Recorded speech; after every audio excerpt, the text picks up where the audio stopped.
All right, welcome back to the Colorado Tesla Experience channel. That was my morning routine, or at least a routine when I want to go to town. I would go unplug the car and pile up the cord and head out. Now, as you see on the screen, I used to charge on the 110. There's the mobile connector that I've put in there. And that was how I connected the car every day. It was a little unnerving at first, the charging experience, because for me, every trip is probably 25 miles or more. For me to go to town to get something from the grocery store to the gym, it's 25 miles round trip. And to charge that back up on this 110 volt was a 5-hour process. Now, that wasn't the extent of my range. I didn't have to wait 5 hours between trips, because with a 300 mile-ish range, or high 200s, I could really go back and forth to town for over a week without ever needing to charge the car up. Now, it would take a substantial amount of time to get back to a full charge, but on a regular basis, it's not that important. That was kind of a learning experience for me, and something I had to get comfortable with. I'm not sure that I'm comfortable with yet, but it is something that I've had to learn about, and think about, and deal with. Across the few weeks we've had the car, I think we've gotten comfortable with that. We did actually rent it down below 50% last night because I ran a few errands, didn't plug it in between. We had to go out, and then or I took a trip to a high school volleyball game, came back, went out to dinner with my kids.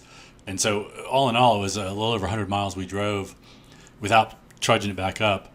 And so it was a little bit lower than we expected.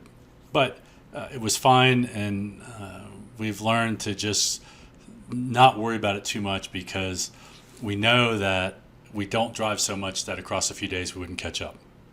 However, thinking about the winter time, we know that we'll drive more. We know that we'll have multiple days where we may have a bunch of trips.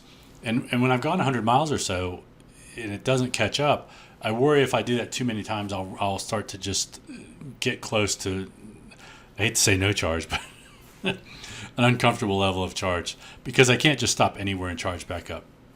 So certainly the electric vehicle means I have to think about this a little more and plan things, as opposed to a gas car where you can be poorly planned in anything you do and almost always find a gas station. So this week we actually had a level 2 charger put in. So let me go back to the screen, I'll put this up. There's my box. It was open. My electrician came by. I've been waiting for a few weeks for these, and they installed my Tesla wall charger just a few feet away from the box. Now with this, I can charge substantially more and substantially faster, not more, but faster, which means that I can recover quicker if I need to. As a matter of fact, if I had 8 hours every night, I could fully charge the vehicle from zero, and that gives us a lot of peace of mind. For me, this was a $500 investment for this charger, I think about $30 in tax or so, and then $250 to do the install. Install was very quick, about 15 minutes for me, but we installed it close to my box, so they had to run very little wire here. And actually, I just had them do it on the outside because I didn't want them to cut the drywall and have me have another thing to deal with for now. I will probably cut the drywall and push this inside at some point in time, but for now I left it there. So that's $750 or so in charges. I'll get a third of that back in a tax credit, so essentially I get the install for free. So that was good for me. If you want to do this, make sure you call an electrician first and understand how far it takes to run the wires from your box and get this installed, because I have had people say it's substantially more for their installation, but a few electricians I did talk to, they all installing this is a piece of cake. It's really connecting 3 wires at the box into a breaker, 3 wires here. It's a piece of cake. I'm almost embarrassed I didn't do it myself, but I didn't want to take the risk. So what did this do for me? Well, this was a screenshot I took just before the electricians came over. So you'll notice here I was getting 5 miles an hour of charge from the 110 volt outlet at 120, essentially, 12 amps. And then after they left, I plugged the car in, and I'm getting 43 miles an hour. So substantially different here, and it's substantially faster. Now, as a matter of fact, here I've got a little video of how quickly the charge goes up when you plug it in, as the car talks to the charger and negotiates the speed of charging, and it goes up quite a bit, which I think is a pretty neat experience, and it's a pretty neat thing for me to see. Overall, I think that charging has been fairly easy. We get used to just plugging in the car when we get back and unplugging it in the morning. It just takes a few seconds. Having a place to put the cord was a little bit of a pain, but we knew that we were getting the level 2 charger, and so we would be able to hang the cord on there.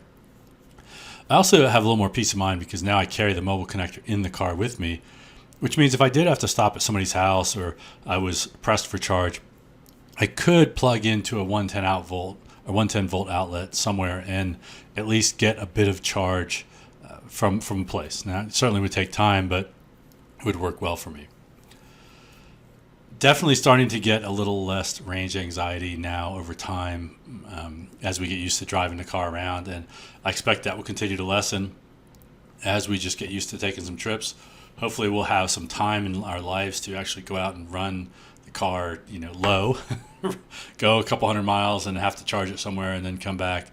We'll see how that happens, and I'll let you know, I think, when it happens. So keep following this channel if you want to know what it's like for somebody in Colorado, a technical guy, to have this first electric car, and I'll keep putting out information. So till then, stay safe, and hopefully you're enjoying the fall weather and wherever you are.